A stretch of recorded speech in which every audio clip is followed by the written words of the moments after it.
The dark triad has recently become somewhat visible in the research literature, but they it's framed as a threesome of personality traits that are bad, especially together, and bad for leaders. And the triad is narcissism, Machiavellianism, which is to be manipulative and deceitful and exploit other people in order to achieve your own goal, and psychopathy, which is to not be able to empathize with other people. And there's a certain amount of impulsivity and even thrill seeking with psychopathy.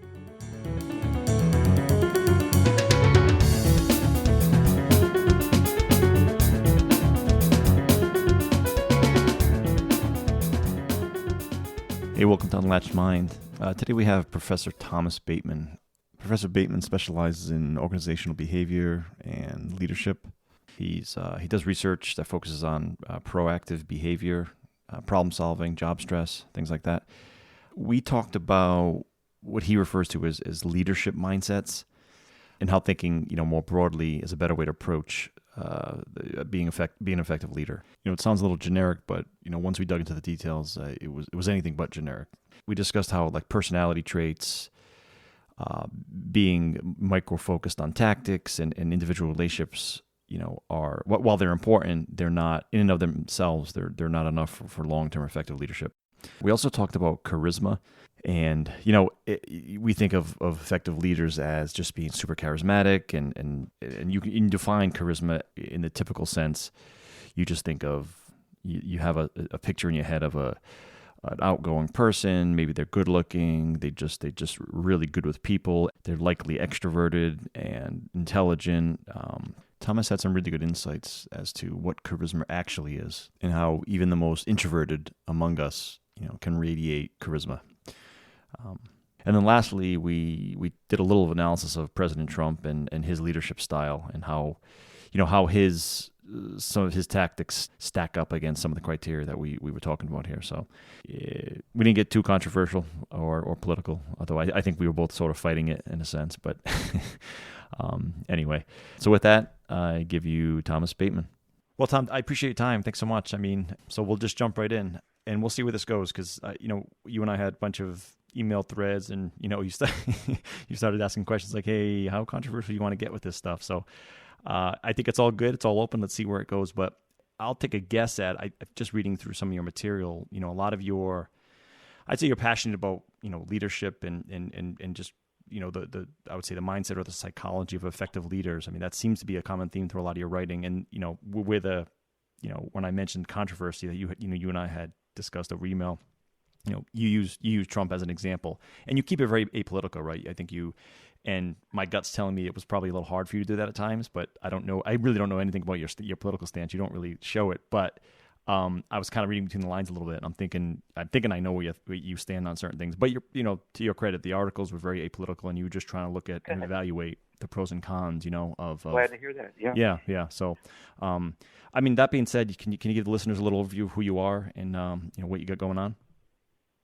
I'm a longtime professor. My field is organizational behavior, which is housed in business schools. It's part of the management departments, and it really is the social psychology of work, of life at work, and of performance in the workplace, and organizational effectiveness, organizational culture, a lot of psychology, teamwork, leadership, job stress, job satisfaction, psychology of decision making, things like that. So my last 19 years before recently becoming semi-retired, I've been with the University of Virginia, the McIntyre School of Commerce. And before that, for like 14 years, University of North Carolina, Chapel Hill. Anyway, I recently I stopped doing full-time teaching, and I'm now doing various things, but living in Chicago.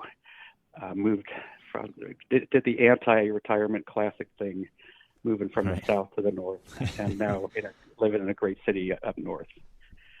Yeah, Chicago's neat. Chicago's a great city. I haven't spent much time there, but when I have, it's been pretty cool. Are you right in the city or a little suburb or? Right off of the green space, just north of the city center. Oh, cool. One of our kids lives here, and it's yeah, it's been fun. Yeah. So you moved into those winners. Good for you. Good for you. So anyway, let's just jump in. So, I don't know, like I sent you a bunch of stuff a little late, so no issue if you didn't get a chance to run through it. But one of your blogs I thought was pretty interesting was on, I think the title was Rethinking Leadership with Broader Mindsets. You want to just dig into it? So, I mean, what was do you remember the main point of the article, and what was if you want to summarize the main theme of what you were getting at there? Yeah, I think I titled it something like Rethinking Leadership with Broader Mindsets. Yeah. And by the way, I could tell from your emails, you've got a lot of good experience and you think a lot. You think thoughtfully, so to speak, about No, I leadership. appreciate that. So Yeah. Well, it's been yeah. fun, our preliminary conversations and emails. Yeah, so I made 3 points about mindsets, broad mindsets that I think are useful, that leaders often kind of lose sight of because they deal with so many things. But the first one I mentioned is so much attention to personality traits and so much concern that I need certain traits, wishing I had certain traits, et cetera, et cetera. And I think that's counterproductive. And by the way, something you just said made me realize when I wrote that, I was thinking not only of leaders per se, but the people who read about leadership, read articles and blogs, posts. So many of them point to the key trait, the 5 key traits. And there's just so many of that genre out there. And this is not to be too critical of the articles, but they either have to overlap with one another when it's the key trait or the 5 key traits, or everyone is different from everybody else. So there's 1,000 key traits, or 10,000 key traits. So it's chaos out there. And I want to make a big point that trait thinking can be useful, but it's got a real major downside to it, and that is most people think that their own traits are fixed, and that person has charisma, but I don't, so I'll never be a great leader. Right. Or that person's an extrovert and I'm an introvert, and he or she has an advantage over me, and that's not constructive or productive. That can stifle leader development, and that's really counterproductive, unfortunately. Right.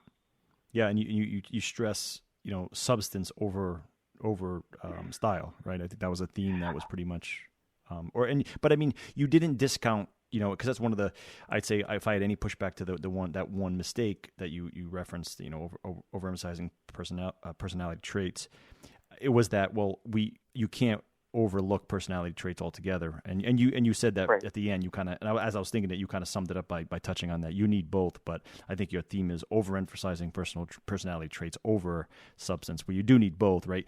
Charisma does get you quite a ways in life. It's just how it works, right? Better looking people have better opportunities. People with great personalities have better opportunities. But if the substance is there, 100% agree, it only gets you so far. Well, yeah, and by the way, that so far thing points to the short-term versus long-term consideration. What matters in the short term isn't necessarily what will help people for the long haul over time. Right. So let's make sure we talk in a little bit more depth about charisma, because it offers a really good example. But back to your original question, let me summarize the 3 main points I made in that piece. Sure. And then we can go deeper on what charisma or whatever you want. But the first one was an overemphasis on traits, and that can be self-defeating. Is a big point, and it gets so specific where people think, "Oh, I got to have more grit. That's my key," or "I got to have more extroversion. That's my key," or "I got to have."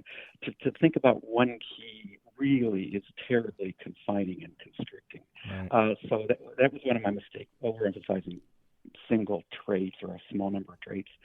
The other second mistake in that piece, I think, was something about people get so bogged down in micro tactics, little specific day-to-day tactics, and lose sight of the bigger picture, more strategic mindset. Mm-hmm. So, for instance, people struggle with how to delegate or how to give feedback. Well, you can hop online anytime and look up, how do I give feedback, or how do I delegate to be more effective at it? And you'll find 1,000 articles on those 2 topics, and they will offer specific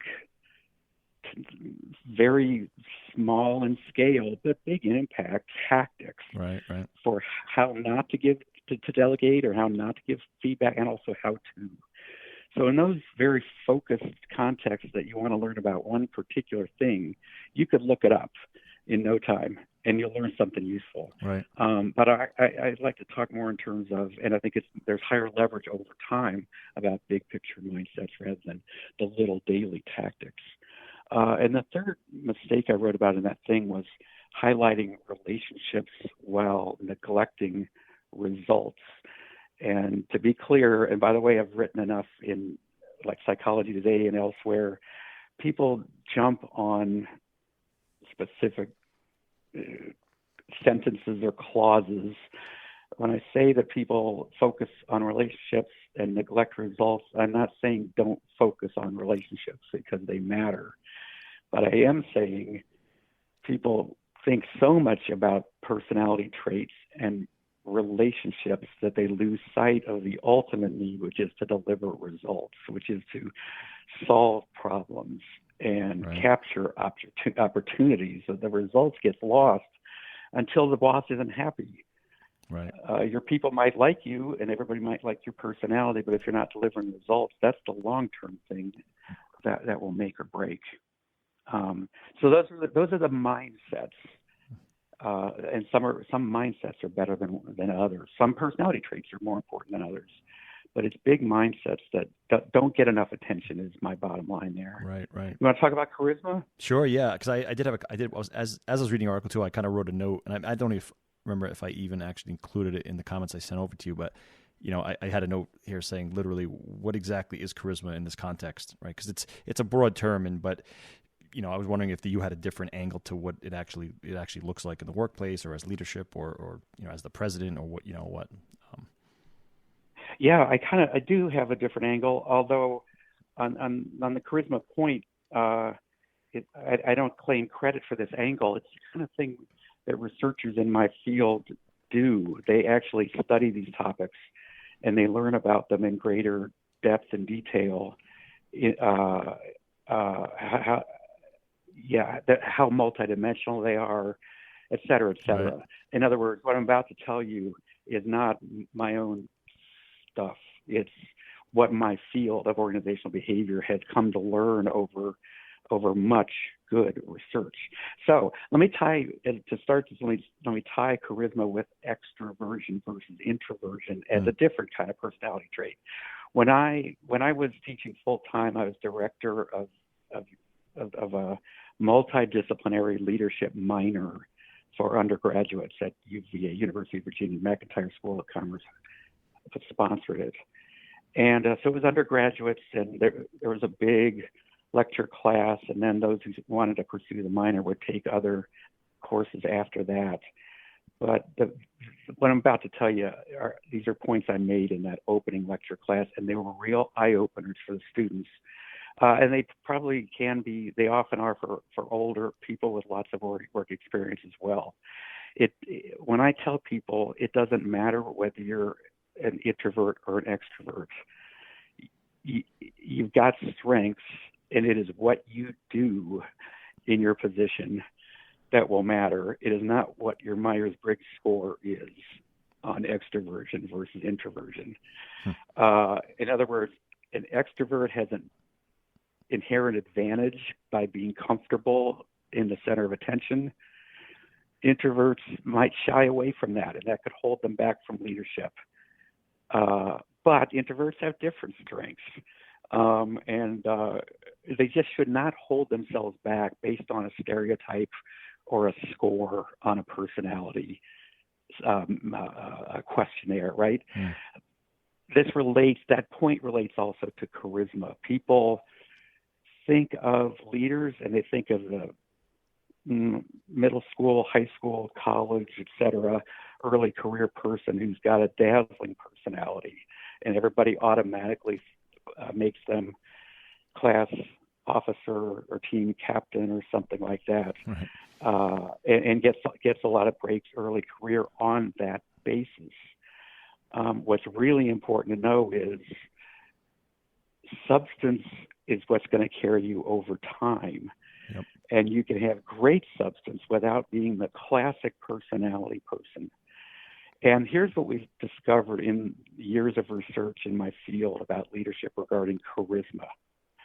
Charisma is not a magical, mystical, I was born with a lucky charisma gene, or I wasn't born with that gene, but so-and-so is the lucky one. They're in the lucky 1%. Research has discovered what kind of things the kinds of things that anyone can do that will make them be seen as more charismatic. It has nothing to do with your gene set, or very little to do with your gene set. It's what a person does, independent of personality, that confers charisma. So quick, concrete examples. I can go on, or we can make this as quick as you want. But I'll start with an example that people have heard of. They say it's very important for a leader to have a vision, right? Right. Yep. To be able to articulate where he or she wants to go, Mm-hmm. wants to take the team to, or the organization to. Extroverts might have a vision, they might not have a vision. Introverts might not have a vision, but Right. they might have a vision, and they can create one and build one. And by the way, you don't need to come up with a vision all by yourself. You can sit down with your key people and together hash out a vision. Yep. That can be done whatever your personality is. Now, with regard to charisma, vision gives an example. If a person has a vision, which is to say knows where he or she wants to go with his team or her team, and can clearly and compellingly communicate that vision, and if it's a vision that people can get excited about, that confers charisma. Yeah. It doesn't matter what your personality is. People in leadership positions, some do that, some don't. If you do that, you're more likely to capture people's attention and therefore to be seen as more charismatic. Makes sense? Yeah, absolutely. And people are going to they're going to be drawn to that, right? People want to be successful, especially in, I think leadership just, and I know leadership has other applications besides the workplace, but just for simplicity in my head, I'm picturing leadership in the workplace. If there is some introvert or some person that wouldn't, I would say, historically get attention just as they're walking around with their head held high, and maybe they're just good looking or they're funny, that would be the stereotypical, charisma that you think of. But if someone maybe didn't have those quote unquote traits, but they exhibited the vision and the forethought and the traits you just mentioned, that person, folks are going to gravitate towards that, like as if they are, because like you said, they are charismatic, just not in the way that you would think. So that's an interesting take on what charisma is, and that's why I asked it, because I think I knew you'd have that, a different angle to it, which was not the, I'd say, typical example that everyone thinks of without digging into it. Right. Good. And then the macro point, be it charisma or introversion, extroversion, or any other quote unquote key personality trait, it's not whether you have the trait and show up that way on a measurement scale. Mm-hmm. It's what you do that ultimately matters. And you can do just about anything regardless of what your traits are on a personality quiz. Just a couple more to drive home the point about charisma. People who pay attention to other people are seen as more charismatic. So you don't have to be real personable in your own space. You can be very good at paying attention to other people and their interests and their needs. You can do that no matter, even if you're very introverted. You can ask questions and listen. That's not about extroversion. That confers charisma because it pays attention to the people who matter in your team and in your organization. So it's doable. Right. Don't hold yourself back is my message to students. Well, that's yeah. I mean, that's probably very reassuring to folks that are in leadership or want to get into leadership, but don't feel they have the quote unquote traits, right? or they think they don't have the critical Right, traits. right. Or better yet, the traits that some people think are critical are not nearly as critical as is commonly believed. By the way, that prompts me to add, for the introverts among your listeners, especially, or just about anybody who holds themselves back, there are several very good books out now, not to mention articles, lots of articles, about what great leaders introverts often are. Oh, interesting. In other words, yeah, and I would urge people to check out books and articles like that. Do you have any top of mind that you'd recommend? Oh, well, for one thing, Adam Grant writes books and is on Twitter a lot, and he writes about introversion, extroversion. The Level 5 Leadership author, Jim Collins, Level 5 Leadership is a Harvard Business Review article. And one of the key themes there is humility, which seems like it's more inherently an introverted thing than an extroversion thing. And then the book titles are escaping me right now, but you'll have no trouble entering those keywords on Amazon or Google. You can email me too. I'll put them in the show notes for folks. If you can just email them to me when you think of one after this. That's fine. Okay. Yeah, excellent. Now you touched on. So mistake 3, you really kind of dug in. You said highlighting relationships highlighting relationships while neglecting impact is a mistake.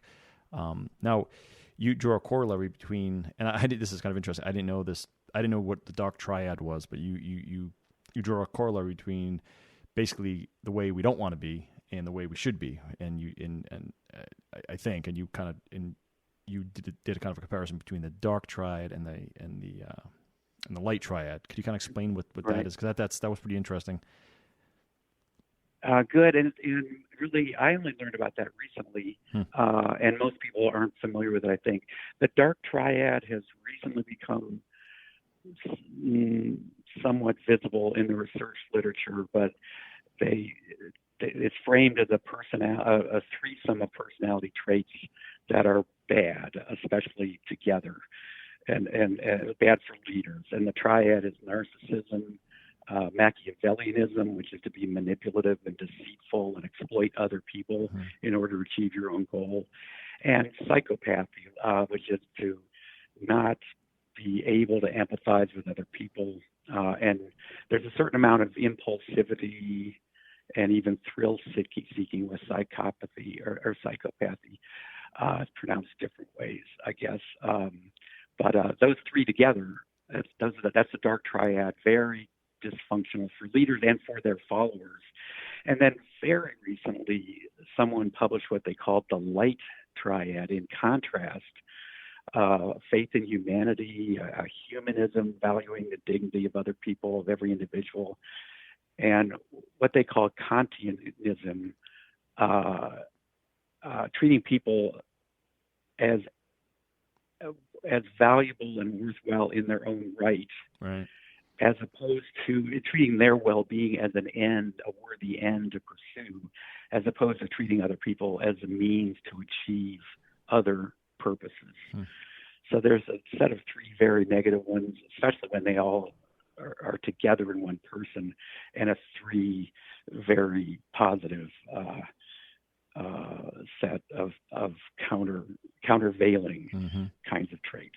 Yeah. Now, and this is one of the comments I was thinking is, now, should a good leader, are there any traits, are there any, aspects of the dark triad of narcissism, Machiavellianism, psychopathy that a good leader should embody? Now, because I read, when I'm looking at the light triad, I was wondering, is there like is it 100-0 where you should be 100% in the light triad and 0 in the dark?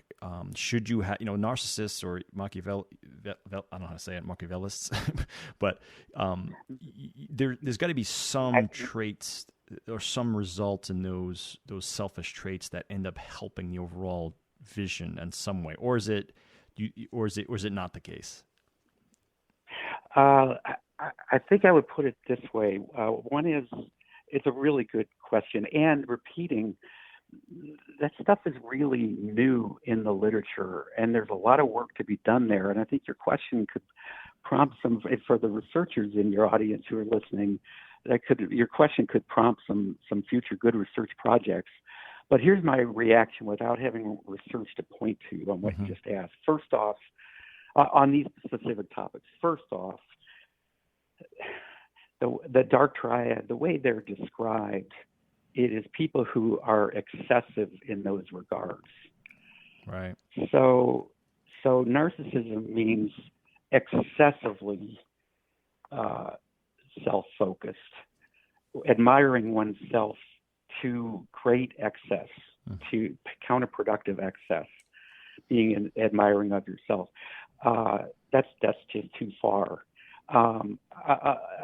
In the middle of that scale, or maybe I should say at the lower end of that scale, it's cool to be self-confident.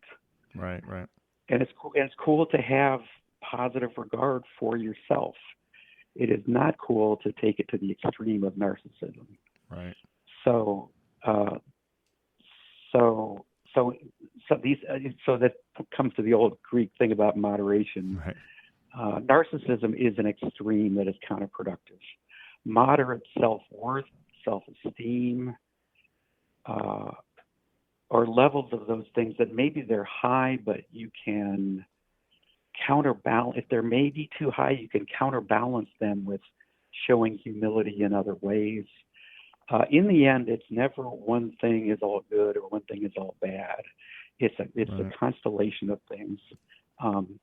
And likewise, on the light triad side of things, it will be awesome to score 10 out of 10 on your faith in humanity, on your humanism, on your Kantianism. Sounds like it's so immensely impressive. But if you're working in the real world, you can't be naive. Right, you'd have blind spots, right? You just would have. Yeah. And by the way, everybody's got blind spots. Name any trait that's in the literature as a key trait or one of the 3 or 5 key traits, and there's always people always have blind spots in other ways. Right. But I'd like to tell students to try to have a balance of naivete. In other words, go out there thinking you can accomplish things, right? But also some cynicism, knowing that the world isn't all peaches and cream. That's really what it's about, right? I think that's. I mean, the moderation is key. It really applies to everything. I mean, it really does. And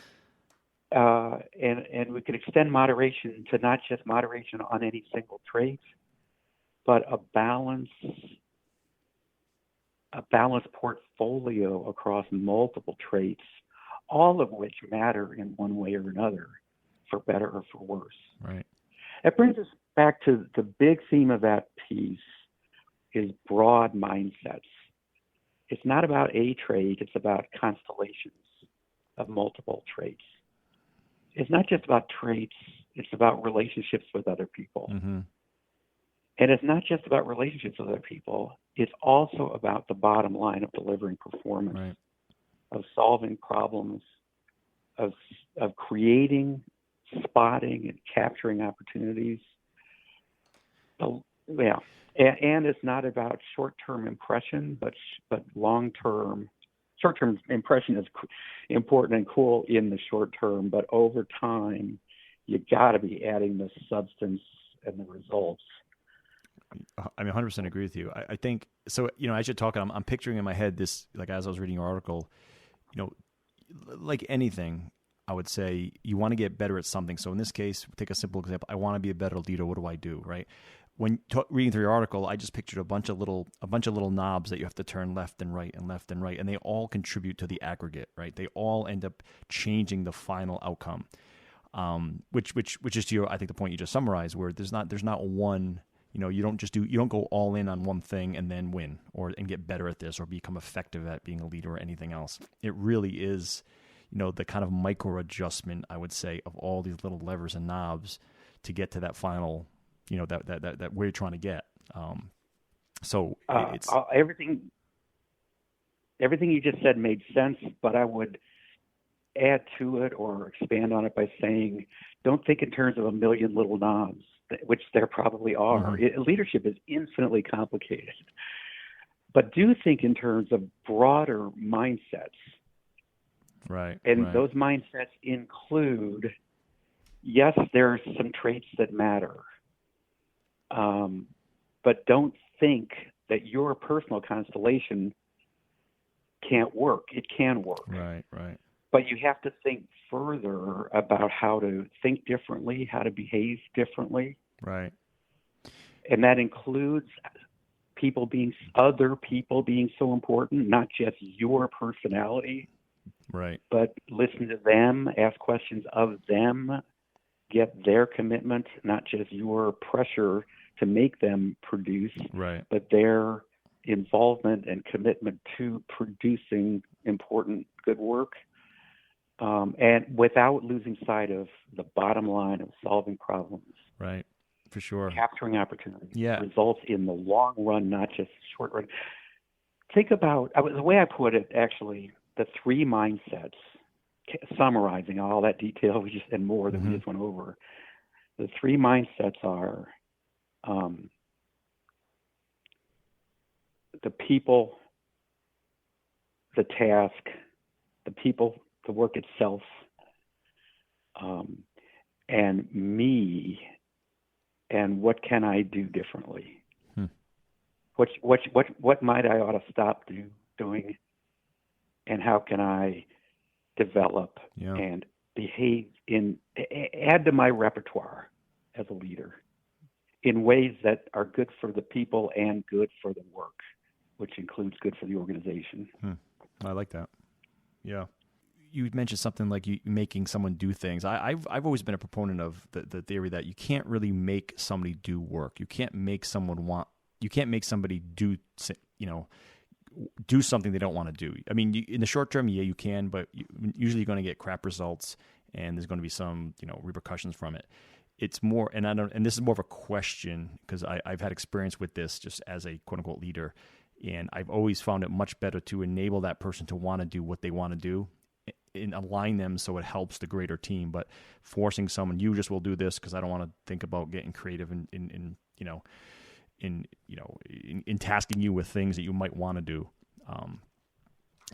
What are your thoughts there? I mean, can you, and I may be more, I would say, because it's always a balance of being a hard ass versus being accommodating, right? I think there's that constant balance where, sometimes it's tough to navigate. People have personal problems and issues and things, but you have hard and fast deadlines. So making someone do things and where to draw that line, I feel like it gets complex. It's tough to navigate for sure.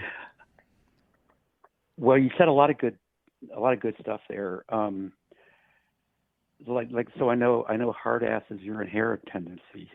And you're probably 10 out of 10 on the hard ass scale, but I bet also, and teasing there, but I bet also when you know it's helpful and important to accommodate with your mindset there, you're willing and able to accommodate when important, when necessary, when appropriate, right? Mm-hmm. So I wouldn't think in terms of on 10-point scales. I don't think the optimal is to score 5 on hard ass and 5 on accommodation. Mm-hmm. I think the optimal is to have high scores on both at different times.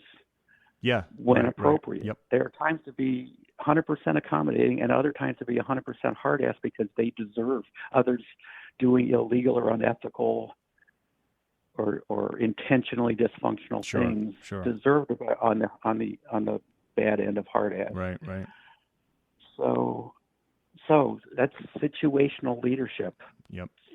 And that means being able to be one thing when it's called for and being able to approach things in a different way when a different way is called for. Yeah. By the way, the way you started that question about making people versus enabling people, you're right on when you say you prefer the enabling side of things. And that's something especially that you can develop over time. Mm-hmm. Sometimes in the early going, it takes more. Well, you're right. It's complicated. Time to time, circumstance to circumstance, person to person, it takes different approaches. but sometimes you have to make people do things. Right. And other times, and especially over time, as you grow to trust them and they grow to trust you, the movement toward enabling and empowerment becomes more possible and more high potential. Right. No, I agree. Yeah. If you want, we don't need to, but if you want, we can use this as a segue to talk about President Trump. But How long did it take us? 34 minutes. That was good. That was good restraint on your part. That's good restraint. And really, we can go there as much or as little as you want. But I will say on your question, yep. President Trump is very, very good at making people do things.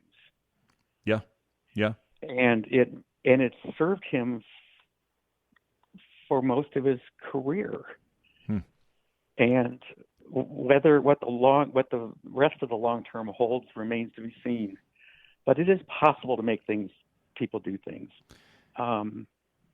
Yeah. I always go back to the old. I agree with your preference. Yeah, I mean, to enable folks as opposed to make. I think you can make folks do things, but it's a temporary thing, and it shouldn't be the norm. I think it almost be, like you said, it's got to be situational. But there's also an old parable there was a parable. I don't know where I read it or where I got it, but I'm going to mess it up. But it was an example of, it was the wind versus the sun, and the goal was to get someone's jacket off, some guy's jacket. There might be a well-known parable, and everyone's screaming and listening, saying, "Don't you know the name of that thing, you idiot?" But I don't remember the name of it. But the goal was to get the man's jacket off, and the wind was blowing and blowing and blowing, and I'm going to get this thing off, and the wind's blowing stronger and stronger, and the guy just kept holding his jacket tighter. So right, the wind couldn't get it off, and then the sun said, "Oh, hold on a second, relax. That's not how you get to an end goal." And the sun just slowly, shined warmer and warmer and warmer. And then the guy just took his jacket off himself because he was getting hot, right? So it's for me, that always held true. And it's just like, yeah, you want to kind of be the sun, not the wind, right? I mean, times you got to be the wind, but I have never heard that, and I like it a lot. It really captures it. Yeah. And I like what you said too. It should be the norm. Mm-hmm. By the way, too, to force people to do things may be necessary sometimes, but if that is the standard, who knows how it might last a long time. People, especially people who just can't leave the job. Right. But over time, what you'll get is the minimum amount of performance, not creative performance or innovative performance or maximum performance. Oh, 100% agree. Yep. And you're going to get, and you'll also get. You go ahead. Also get the counterproductive dissatisfaction, 100%, even sabotage. Exactly. Yeah. You're right. Now we're talking. I think you and I in my head, I'm talking about a white collar workplace. That's just because that's my world, right? And you're, I assume that's kind of some of the visions are popping in your head as we're talking. Yeah. Right. So now there might be folks listening that are generals in the Army or military folks are saying, hold on, guys, that shit doesn't work in my world. I got to make people do things all day long or people die. So I do think there's a time, right, when I need to get, 100 soldiers over this hill. It's not recommendation, and it's not, do they want to do this? It's command, right? It's directive. Now, so just to give, and I think you kind of, you covered that as well by saying situational, right? Everything has to be situational. So, well, I'm sure those same hard-ass generals probably have, and I'm just using general as an example, have examples when, they're not in firefights and they're just trying to grow leadership around them, where they do it and they slide more toward the enabling as opposed to the you must do this kind of thing. So I think it's key, like what you said, situational, and being able to, as a leader, being able to be fluid and dynamic and always assessing. And I think self-awareness is so huge, right? When you had mentioned earlier, and I kind of drew a triangle as you were talking. It's it's kind of like a trifecta. It's about the people, the mission, and then me, right? How can I ensure these people are be people focused, mission focused, and then focus on yourself? How can I get better? And I feel like when I was thinking about that, it's like folks that tend to be more self-aware, just tend to consistently be bettering themselves. So if you're so I think that's the me aspect of the kind of little trifecta that I think you mentioned. All good. And it prompts me to add one of the very interesting, let's call it Well, yeah, it's a mindset. One of the more interesting mindsets out of psychology is the distinction between a fixed mindset versus a growth mindset or a learning mindset. A fixed mindset is, I am what I am. Right. I'll always be this way. I'll never change. A growth or a learning mindset is, this is how I've been prior to now, but I also know I'm capable of personal growth, professional development, learning to expand my repertoire as a leader. Right, right. And I know that if I do that, it'll have good effect. There might be some growing pains, but I know there's upside potential here. That's a growth mindset. Right, right. Yeah, that makes total sense. I was actually looking it up right now. I did do a prior podcast, and we talked. That was a specific. Oh, where is it? That was a specific topic we talked about. The title of the podcast was Habits and Learning. So yeah, and growth mindset versus fixed mindset was literally an exact dichotomy that we drew and discussed. So yeah, 100% agree. It's definitely true. Yeah. Carol Dweck is the psychologist, the researcher who has immortalized that concept. D.B.A. Oh, interesting. Okay, yeah, I did not know that. Okay, very cool. So you brought up Trump, so I'm gonna give you that for a little bit. Let's do it. So the other article you had, the other blog you had was, and again, like I said, I think you kept it very apolitical. You basically said, the title was Leadership Lessons from Donald Trump: The Good, the Bad, and the Ugly. So you bring out 3, I guess, characteristics, traits that you think make effective leaders, and then you kind of draw a corollary to Trump himself and where he kind of sits with each of those 3. The 3 were character, connection with people, and competence. So what are your thoughts on what could we learn from Trump, what to do and what not to do, I guess? Let me first say, as you listed that threesome, first off, I'd ask listeners to note that those are 3 kind of broad mindsets to work on, as opposed to single traits or single tactics like how to give feedback. The 3 were character and connection with people. And by the way, charisma relates to that. And the 3rd is competence. So for, again, all the infinite complexity of leadership, that triumvirate right there covers a lot of territory. So if you forget all the knobs and bells and whistles about leadership and think in terms of threesomes that are crucial, that's a pretty good triad right there. One of the main things we can learn about from President Trump is charisma. He's got, by the way, I can only imagine your listeners are highly variable in terms of what they think about our president or what they anticipate hearing as I talk about President Trump. Yeah, I'm sure. But we can learn the importance of charisma. And by that, I don't mean that everybody sees him as charismatic. Many people despise him and or see him as anything but charismatic. Yep. But lots of people do see him as charismatic, and they follow him for that reason. Fair enough? Yeah. No, I mean, it's... And part of his charisma is having a vision, make America great again, which is just a slogan. However, it speaks to a lot of people. Right. And he repeats it to the point where he drives it home. And different people have different understandings of what it means, but for those who find that slogan appealing, that's the beginning of his charisma. Right. Well, it's a unifying vision, also, right? You going back to the vision. You have to, and it is unifying. Right. Yes, among his followers. Mm-hmm. Yes. Right. Yes. Which, if you break it out, what does it really mean? I mean, it means everything and nothing at the same time, right? So, but it's a slogan. There's hats. You got hats, which are great, right? It's just, it's almost this. You have to have. I mean, I don't know. It's it's a unifying theme. And this is not unique to President Trump, right?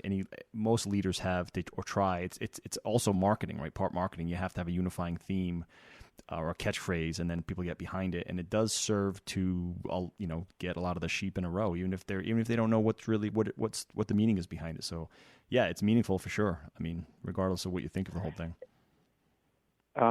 So that's part of what confers charisma on him. Mm-hmm.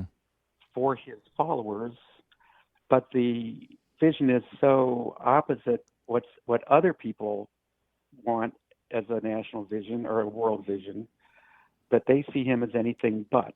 Right. Anyway, this, by the way, kind of makes the point where a leader does not to be. Well, however, this gets too deep and complicated. However you define success.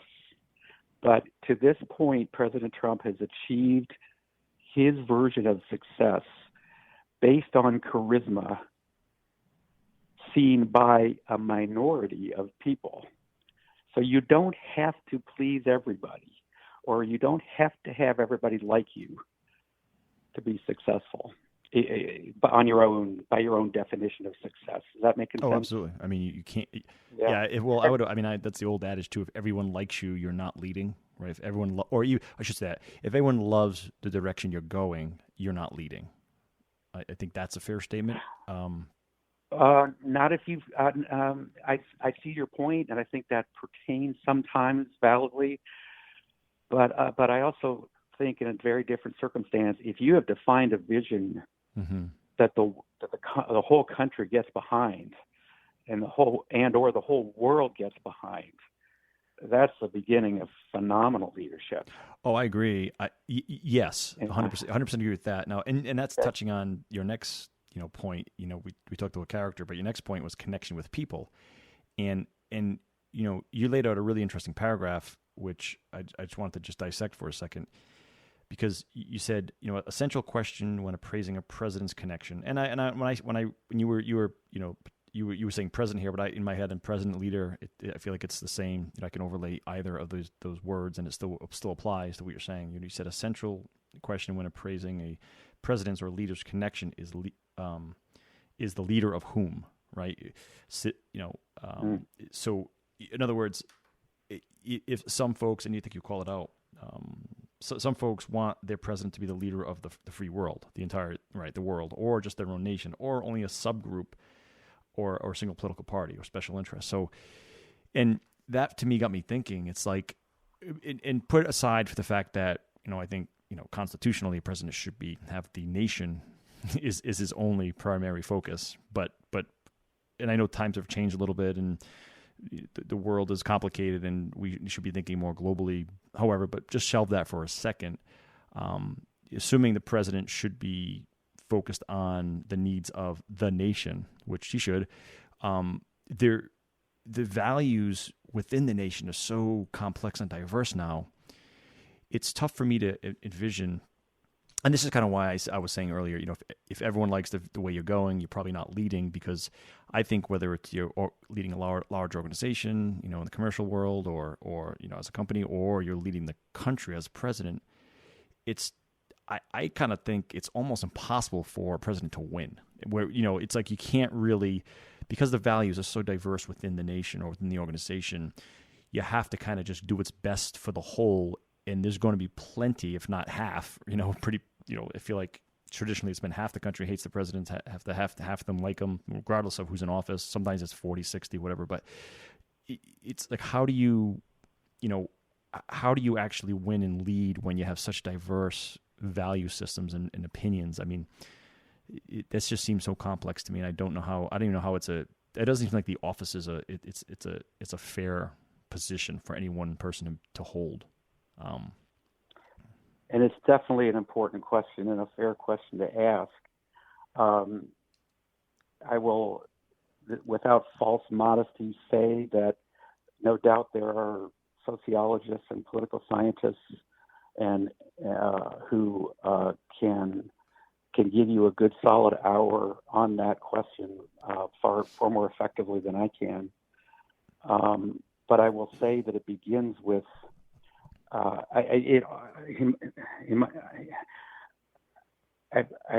would certainly say that in the case of a president, it should go without saying that what you said is true. The nation is what the president should lead, right? And leading the world becomes a little bit more optional. But a good leader will figure out where helping other parts of the world redounds to the advantage of the United States. Right. The world being so interdependent, to be an island with only a self-centered worldview will be counterproductive over time, more and more counterproductive over time. So going up to the world level for a U.S. leader is where it gets difficult, but also to drop downwards beneath the level of the nation and to care about one subset more than the other is leadership that is not nearly as effective, right, or good as it can be and should be and needs to be. And I will add finally, with respect to so many tribes, as they say now, the fundamental thing is to try to identify the highest level of values that are cared about by all the different tribes. Right. And there are values that exist at that level. Right, like a common denominator across all of them. Yeah, yes, exactly. That's where kind of theoretically or philosophically it really has to begin. Right. Well, that's where, I mean, again, it's tough to keep this comment apolitical, but when you have a nation that doesn't, it's tough when you have a nation, any nation that doesn't stick to its core values. I'm not saying you can't evolve, and we all should and progress, but when a nation doesn't stick to at least a common subset of values, whether you were founded on them and they're immutable, or you were founded on them and then you grow them as a nation together.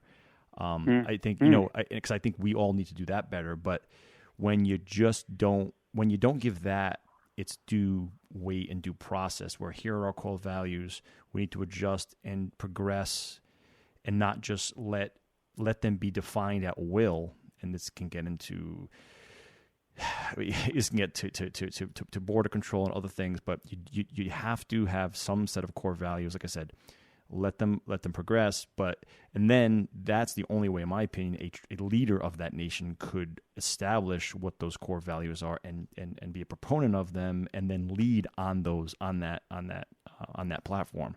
I just don't think it's happening, to be honest, and I think I feel like we're sliding towards a scary precipice if we're not already there, but I don't know. That was all well said and better than I could have said it. So I liked it a lot. But how about if I make the same kind of point in a somewhat different kind of way? That as you were talking, I cycled back to values. Values are what, values matter so deeply in people. When people care, it's a great thing. And when a leader is espousing and driving in that direction and other people care about that direction, that's when it really works. But now I'm going to frame it differently. When I was talking about ultimately leaders need to deliver results, for those people who think that values are too squishy or too hard to, there's even different definitions of values. Right. So people, we have to grapple with that, and that can bog us down. How about going back to what I said earlier? A leader needs to deliver results. And a way to look at that is the leader needs to, not all by him or herself, but working with and through other people, leaders need to get problems solved and opportunities captured. Mm-hmm. So values aside, you can assess any leader based on are are under his or her leadership, are these problems being solved or are they being made worse? Are we taking advantage of opportunities or are we failing to take advantage of opportunities? On net, like Ronald Reagan asked, are we better off or worse off than we were before? And that can get it in the practical real world, away from values in a philosophical sense. But how are we doing in war and peace? How are we doing in food and water supplies? Climate change is relevant to every person on the planet, whatever your values are. It affects food, water, war, conflict, immigration, migration, public health, name anything. Right. And climate change matters to it. And you would, I would assume, yeah, I would assume we're probably on the same page there. That we're just not doing enough. Yeah. I mean, I don't even think that's political anymore. I feel like, and I don't know what your thoughts there are, but is that even? I feel like the political aspect of this whole thing is fading. Is it not, or is it just? I mean, it used to be that the Republicans were like, it's a hoax. It's but I feel like they're not saying that anymore. You can't, I don't know. There too, you should have a political scientist on to talk about that. But Trump is such a different leader. Conservatives, many conservatives are very opposed to Trump. I think of politics as liberal versus conservative on policy issues. And President Trump is a whole different animal with a whole different vision, ignoring moderation. And he's got his followers, and he's seen as an effective leader by many. But in terms of getting problems solved, I think it's apolitical to say that the competence is not there in terms of actually solving problems. Yeah. I mean, I think, like I said in some emails, I'm not even, I couldn't even respond to that because I don't know. I really don't know. And I think a lot of folks that know don't know. I'm not saying you don't, but it just, there's things, not to say that you just said that and you don't know, but no, by the way, just mean it's so complex. I don't think we know what there, and you mentioned it in one of your blogs, how, a president comes in and the stock market's doing well and that president gets credit. There are so many, things, moving parts to why the market will be doing well, or not. And a lot of it has to do with many previous generations and previous sitting presidents that have laid the groundwork. It's really tough to say what. I don't know. I just my humility kicks in, and I tend to say, hey, I don't know nearly as much as I always think I know. So I'm starting to realize that and starting to be more in the. I don't know. I love hearing people say that. Actually. More people should think like that and be willing and able to admit that. Well, I 100% agree. I grew up, I think, people heard me say this on this podcast before, but when I was 20, I was an idiot and I didn't know it. Then when I was 30, I looked back and said, wow, what an idiot I was when I was 20. Just, and then 40, same thing. I look up, 43 now, looking back when I was 30, I said the same thing. So the writing's on the wall. I'm an idiot. My only goal is to get smarter and just absorb information. And, I have gut feelings and thoughts, but I know as I mature that I'm going to look back and go, wow, those thoughts and opinions and values you had really were not polished. They were pretty rough. So be humble, ask more questions than give answers, and just kind of grow that way. But so I don't know. It's tough too. That's all good stuff. Yeah. But may I add something to what you said? I really do appreciate what you just said. And it prompts me to mention that I wrote a blog. I'm not aware that you looked at this one. A blog that made some people think that I was defending President Trump and maybe a fan of President Trump, and in fact, the content did suggest that. So the blog title is, in quotes, "Let's buy Greenland." I did see that. Yeah, that's right. Exclamation mark, close quote.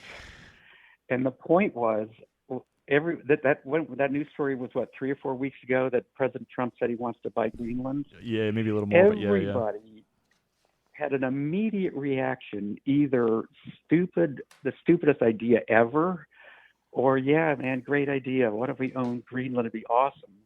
Immediate reaction, one way or another, and by reaction I mean a strong opinion. Oh, I'm sure. And how many of us know a hell of a lot about Oh, Greenland? exactly. My point exactly. Uh, That's a wonderful and so point.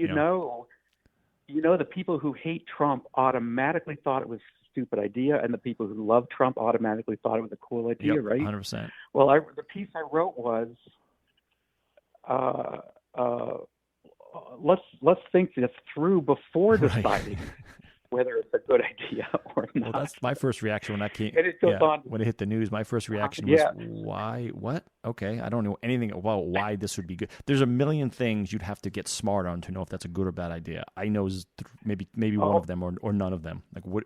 But you also can learn the biggest points that we know at this time.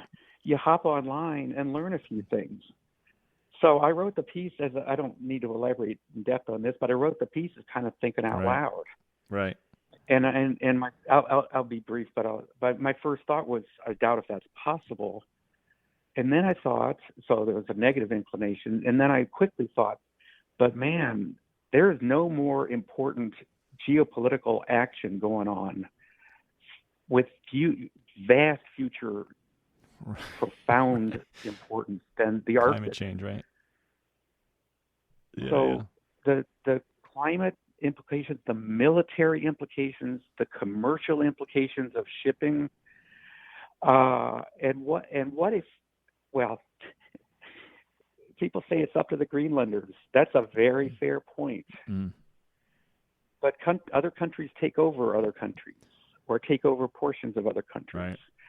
Most of us don't know the military threats and opportunities up there, let alone the commercial and climate threats and opportunities up there. Anyway, the point is, I urge people to think and learn some additional stuff before coming up with an opinion. Oh yeah, well that takes a lot of work and that's hard and it's not fun. It's much more fun to pick a side and throw stones, right? It's literally what everyone does. So. Man, well, hey, I think we did a decent job of keeping it apolitical. I think we put a toe on each side a little bit, but that was it could have went way harder. But I try to keep this apolitical, even though because again, there's smart people on both sides, there's dumb people on both sides, there's amazing, thoughtful, charismatic people on both sides, and there's evil people on both. It's tough to really. It's silly to say this side is wrong, this side is right. I think that you gotta look at it in a micro situational type, perspective and I always tell people, I'm not in politics. You're not in politics. We don't have to pick a side. That's the best part about it. So, you really don't have to pick a side. I can look at every single issue, no matter what it is, and be flip-flopping back and forth and just jump sides according to, the traditional view of either side, whatever the issue is. And that's called free thinking, isn't it? So I think, It is once again, may I say, I love what you just said, and it is called free thinking. But these days, a lot of people won't allow free thinking. May I add again, right on with your point. All the years I've been teaching, presidential elections are in November, and then I always have one or two classes remaining in the fall semester after the presidential election. So every next day in class, there are people thrilled and people terribly upset. And I say, I just routinely say, whether you like this new president or not, maybe you don't even know yet, and you'll find out. But this new president will make some decisions that are bad and some decisions that are good. Yeah. Don't hate everything that he or she does, and don't love everything that he or she does. Learn to discriminate and differentiate. It's truth. I mean, that's pretty much it. Leaders make mistakes all the time. Oh, yeah. They make decisions all the time. Yeah. It's just, leadership is hard. It's really hard. At times it seems like they're doing nothing when in fact there's a lot weighing on their every decision. It's hard, but well, Tom, we've hit over an hour here. I think, is there anything else you want to leave the listeners with? Do you have any books out or anything online they should check out? Or I write a college textbook, but that's a little beside the point probably for the listeners about management. But I blog on Psychology Today, and I write periodically for a magazine, Green Biz, which is the professional magazine for sustainability professionals. And I'm on Twitter at Thomas S. Bateman. Okay. Yeah, I'll put all that in the show notes so folks can find you. It's been good talking to you. I like your comments. I like your questions. Yeah, we should do this again. Yeah, I'd love to do it again. Thanks, Tom. Appreciate it. All right. Thanks, Vinny. Bye-bye. So long. And that's a wrap. Thanks for listening. See you next time.